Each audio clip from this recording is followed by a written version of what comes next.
Hey Irish fans, Alex Painter here from Onward to Victory to remind you that if you or your company has screen printing or embroidery needs, look no further than our pals at wcscreens.com. Nationwide shipping? Check. Wholesale pricing? You got it.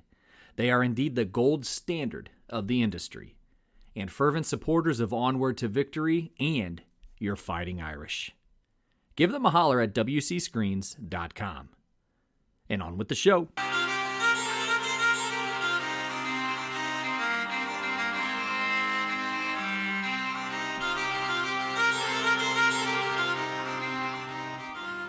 When I group these words together, head coach conversions, you may be thinking about third or fourth down conversions. Totally fair. This is a football podcast after all. But this is a different kind of conversion. In mid-September of 2022, it was announced that Irish head coach Marcus Freeman had in fact converted to Catholicism. Obviously a core tenet and characteristic of the University of Notre Dame. Would you have guessed that he actually wasn't the first head coach at Notre Dame to convert to the prevailing spiritual identity of the campus? Would you guess that it had been 97 years, though, since it happened last? Got another great story for you here today, so buckle up those chin straps, Irish fans. This is Onward to Victory.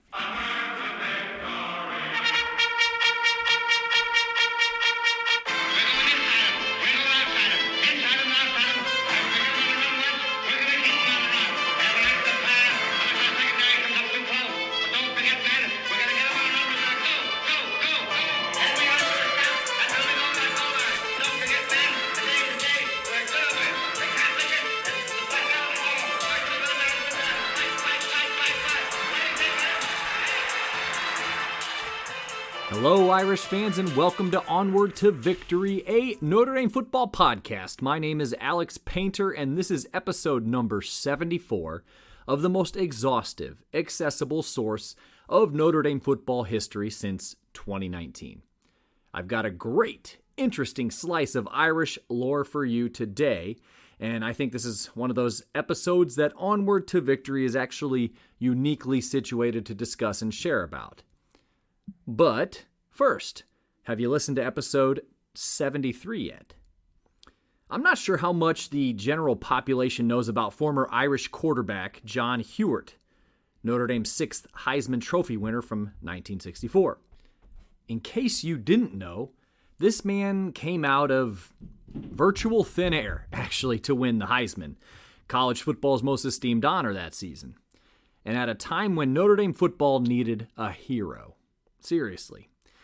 The anecdote that kept me up at night and really proves that point is that Hewitt did indeed come out of virtual nowhere, and, spoiler alert, he actually won a Heisman Trophy before he was awarded a varsity letter from the university. It is without hyperbole that I still think about this fairly often. It's one of those mind-blowing things. But go give it a listen. And Hewitt was actually groundbreaking in many respects. So again, go give episode 73 a listen. So before we jump into episode here 74, I'd like to offer some very special thank yous to those folks who donate to the show and keep it powering. Yes, I am talking about those Consensus All-Americans. And they include Michael Finan of Rutherford, New Jersey, Brad Glazier of Williamsburg, Indiana, Will Fuller of Warren, Ohio, Dr. Jeremy Scarlett of Whitefish Bay, Wisconsin, and Andy Nickel of South Bend, Indiana. Eternally grateful for every last one of you, and I am serious. The show wouldn't be able to continue without these folks' generous support, both past and present. And a very special thank you again to wcscreens.com, our banner sponsor for yet another year here in 2023. And just know that if you'd like to get your name called out as a Consensus All-American yourself, feel free to visit the virtual tip jars at either paypal.me/onwardtovictory for a one-time donation or patreon.com/onwardtovictorypodcast for ongoing monthly support. And please know that all of it is greatly appreciated. I'd also like to give yet another special thank you to show pal Joseph Rakish. It's his song, Knut Rockne, that serves as the show's theme song has today and has actually since, well, the very, very beginning. So check that song out as well as his whole catalog on Spotify, YouTube, SoundCloud, Apple Music, wherever. It's out there for y'all to listen to. And my younger brother Colton has actually requested it at Irish Tailgates in South Bend on football Saturdays. It's out there, man, so please support our guy. Now, this is the first episode of 2023, and just to tease a few episode ideas coming down the pike, I have a fifth installment of the Notre Dame and the Civil War series I'm working through. One about the 7 mules. Now, everyone knows about the 4 horsemen, but what about the 7 mules? And I have a great one brewing about some interesting Notre Dame baseball tidbits for baseball spring training, a special first-hand account and retelling of my time in South Bend during the Clemson upset this past season, and one specifically about a Notre Dame quarterback, the winningest signal caller in program history. For some of you, that might be enough of a clue to know who the episode is about, but that's just a few. So make sure you like and subscribe to the podcast, to ensure that you're being alerted to all the newest offerings. Now, this particular episode, I have to give the assist to listener and supporter, Andy Nickel. He sent me an email a few months back, probably not long after the kind of inciting event, so to speak, happened. And he kind of got the brainwaves going, working towards this one. So thanks a lot, Andy. I appreciate it. All right, so it was widely announced roughly, let's say September 15th, 2022, that Notre Dame head coach Marcus Freeman had in fact converted to Catholicism. For those who have been around the show for a while, you may already know this, but I was raised and am Catholic myself. In one of those big Catholic families, actually, as I am the second oldest in a brood of 10 children. So I will absolutely cop to the fact that the Catholic aspect of Notre Dame is a major draw for me. And for many others, it could be the fact that the school, again, puts religion and spirituality in the forefront, even if they aren't Catholic themselves. But when I heard that Coach Freeman had converted, I kind of did a yes. But I'd, of course, be remiss not to mention that Notre Dame is, of course, a place for people of all religious faiths or those who don't practice any religious faith at all. Lest we forget that Ara Parsegian himself was an Armenian Presbyterian. So just a quick aside, Ara, aside from not being Catholic, was an interesting hire at the time because he was only the second Notre Dame head coach that hadn't attended the school since 1917. So if you can imagine, when Ara was hired, there were some serious eyebrows raised. Anyway, I was drawn to this, and I suppose Andy was as well, because of the strong parallel between Coach Marcus Freeman in converting to Catholicism and a certain other legendary Irish head coach. But let's finish off Marcus here. So he converts to Catholicism, and obviously taking perhaps the biggest job at the most high-profile Catholic university in the country might have been a bit of a motivator for that. Of course, everybody wants to fit into their new job, right? I mean, Brian Kelly magically ended up with a Southern accent when he landed in Louisiana, after all. But Freeman's conversion still may not have been as big of a stretch as one may have guessed. After all, his wife, Joanna, is Catholic, and they were and are raising their 6 children in the Catholic formation as well. So, hey, keep this one in mind, too, the spouse possibly serving as a motivating factor in this equation. Now, if you went to a Notre Dame football game this year, you may have noticed something a bit different about the Players' Walk. For those who haven't been to a football game at Notre Dame or who aren't familiar with the Players' Walk, here you go. Before each home game, the players and coaches all kind of file into the stadium together. Now, during the Brian Kelly years, that was from the Goog Athletic Complex. Now, the coolest thing about the Players' Walk is that you kind of get this really cool access to Notre Dame. And you get to kind of slap hands with the players and coaches, wish them well.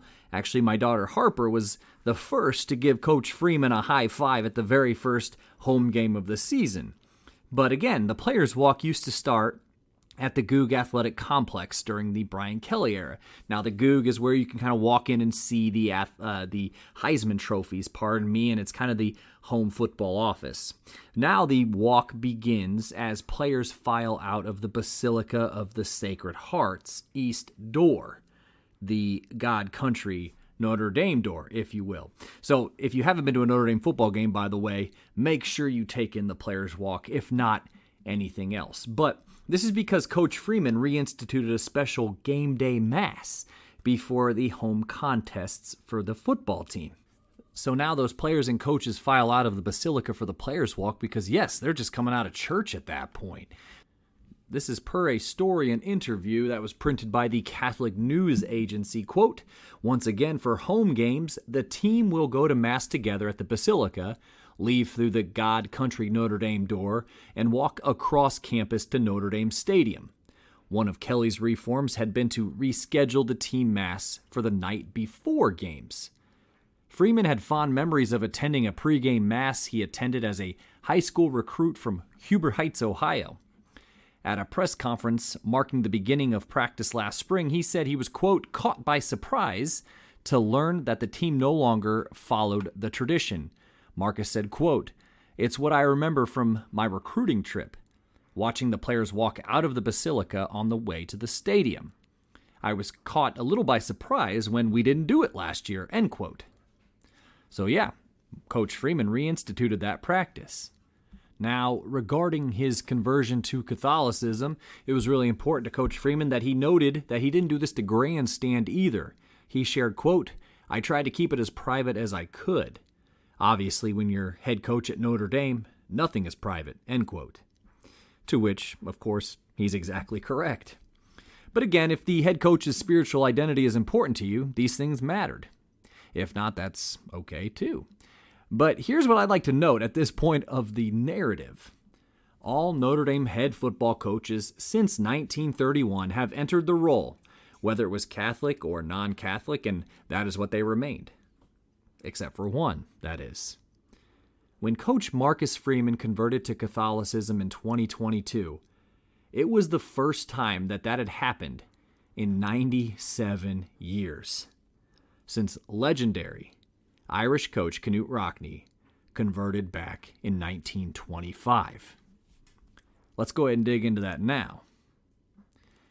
So Knute Rockne, and this is of course pronounced with a hard K, not a soft one, by the way, was born in Voss, Norway on March 4th, 1888. Establishing a quick timeline here because I'll say it till I'm blue in the face that context is always important. He emigrated to Chicagoland when he was 5 years old with his family. After he graduated from high school, he actually entered the workforce for 4 years as a mail dispatcher for the Chicago Post Office. So he enters Notre Dame as a freshman in 1910, and many don't realize that he was actually already 22 years old. I bring this up intentionally because I noticed that after a couple social media posts about George Gipp, people were really surprised that he was almost 26 when he died. And yes, he was still a Notre Dame student when he did die. And I was asked if that was common for the day to have older college students. The answer is yes, but probably wasn't any more common than it is today. I think the difference is whereas today we think of traditional college age, 18 to 22, as kind of more rigid. I don't think people thought about it like that then. You went to college when you went to college, and whether you did or not, it wasn't unusual, and when you did, wasn't unusual either.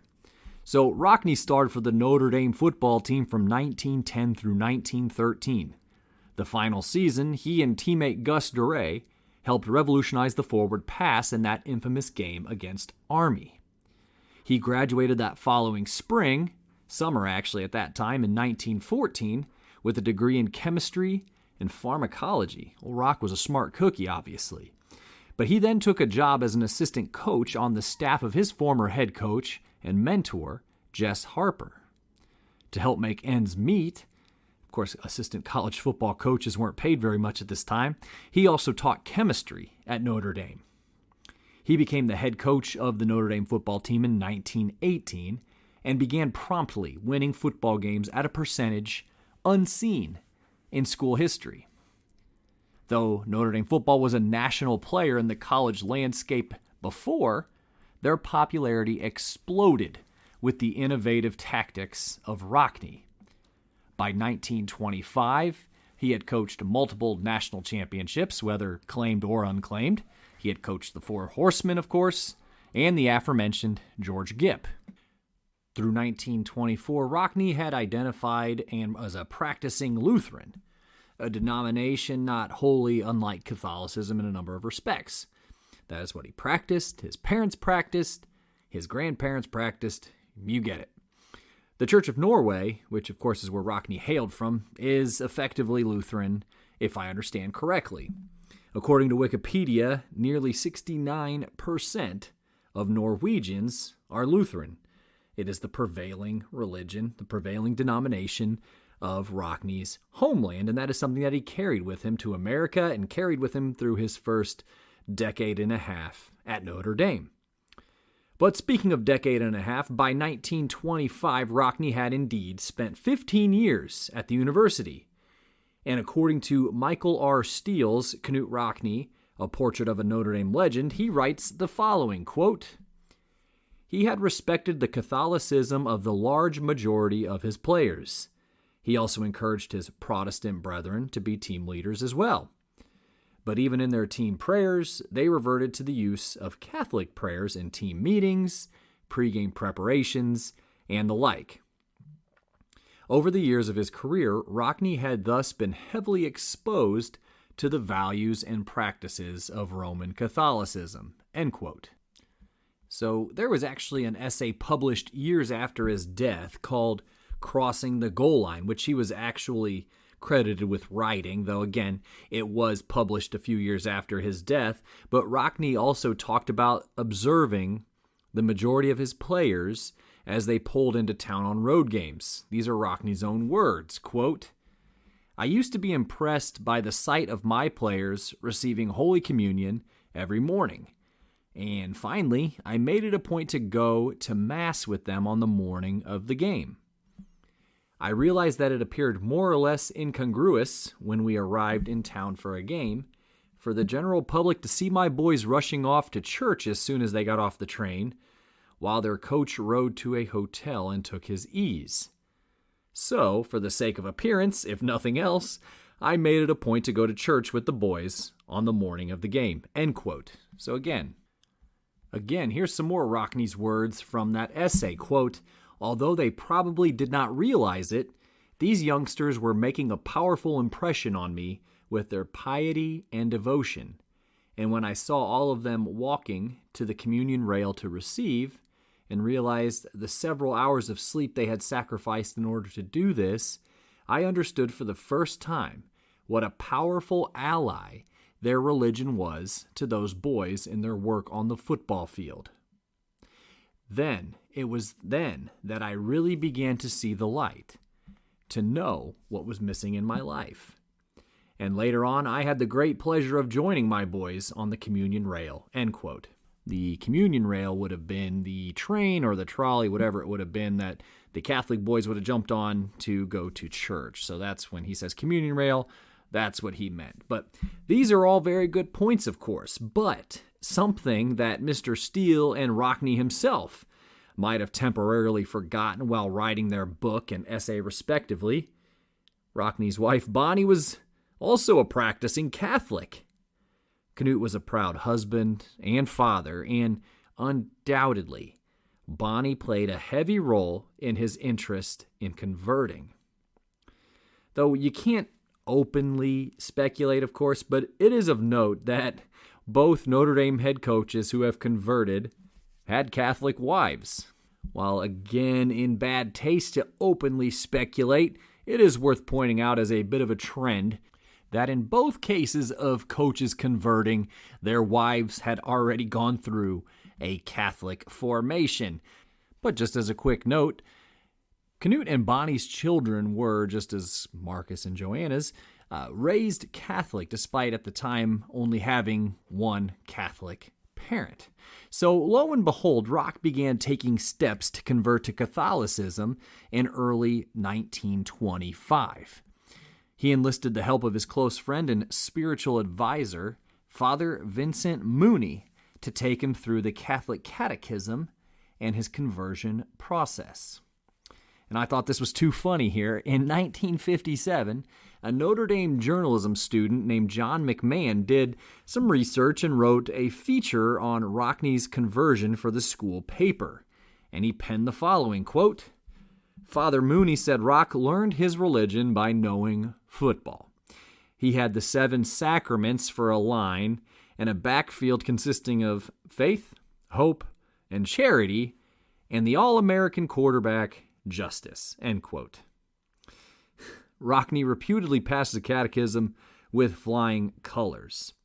I'd also like to mention that, like Coach Freeman, he didn't do this to grandstand. Rockne, who is a big-time promoter and even self-promoter, actually, believe it or not, didn't tell everyone and their brother that this is what he was doing, that this is how he was spending what little free time he had, converting to Catholicism. In fact, only 2 people knew initially, Bonnie and Father Mooney, as you'd guess. He'd pick out his sponsors, whom we'll talk about just here in a second. But after completing his studies, his baptism was set for November 20th, 1925. At the time, Rock was 37 years old and had won 64 of his eventual 105 games for Notre Dame at this time. November 20th was the Friday before Notre Dame was to take on Northwestern that season. Rock's conversion and baptism was a big deal across campus after the word had finally gotten out that it was happening. In fact, several of Rockne's players had actually caught wind of it and insisted that they be in attendance. Imagine, though, how cool that would have been for the players who were Catholic at that time. For more reasons than one, mind you. Because please remember, this is 1925.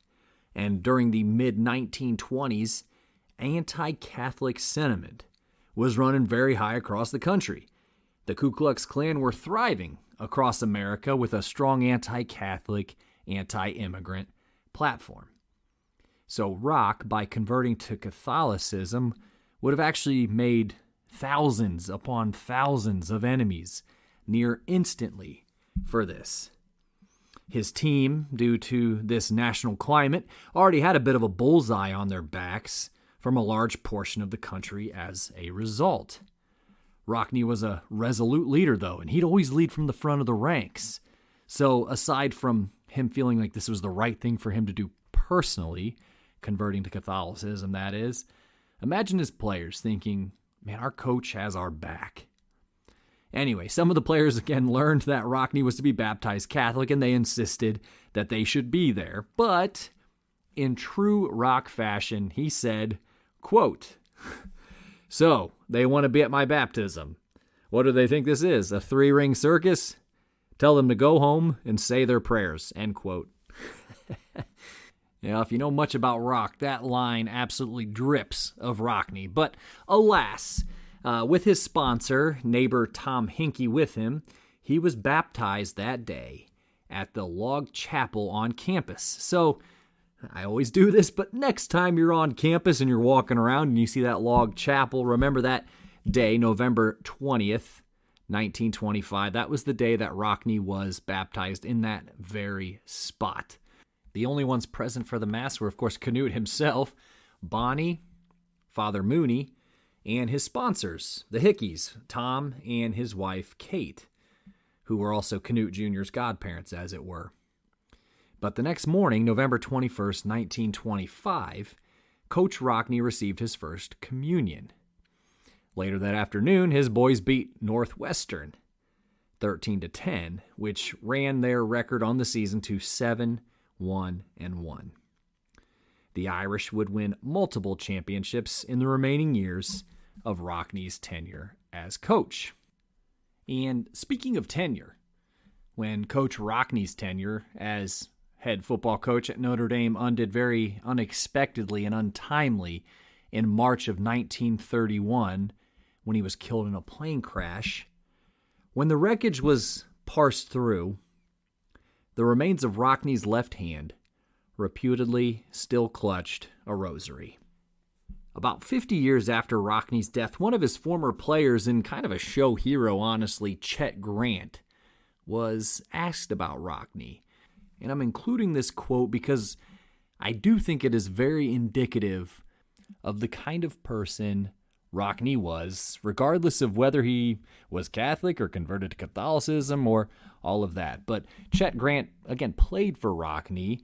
He covered Rockne in the local South Bend Tribune, and he coached with many other guys who played for Rockne and coached with Rockne. He became the program's first de facto historian. Chet Grant, I guess, is just the man. I got an episode about him from, I believe, last year. Please listen to it if you have a chance. He was fantastic and just a true program advocate, but just a wise man.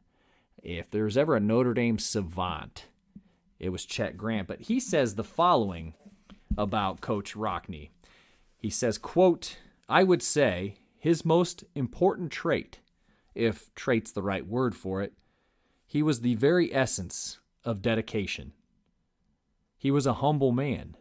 In humility, there is strength." That's my association with Rock. He could have all kinds of human failings, hasty temper on occasions, but humility saved him. An example would be having some difficulty with a particular player, and he would either throw the player off the squad or the player would quit. Now, if the player didn't show up on a Monday after a game, and again, Rockne would then send somebody, an emissary, to invite him to come back. And those guys saved a lot of face from that. Well, there it was, a Christian attitude. I don't think the term was used in his mind at all. It was just the way he was. If he were afflicted with false pride, he wouldn't do that. He might have hurt both of them by holding a grudge, end quote. That Chet Grant interview actually is from the afterword of that Michael Steele, Knute Rockne, A Portrait of a Notre Dame Legend book. And it's great hearing Chet Grant in his own words talk about his time at Notre Dame and luminaries like Knute Rockne. And I'll be right back with a quick show wrap.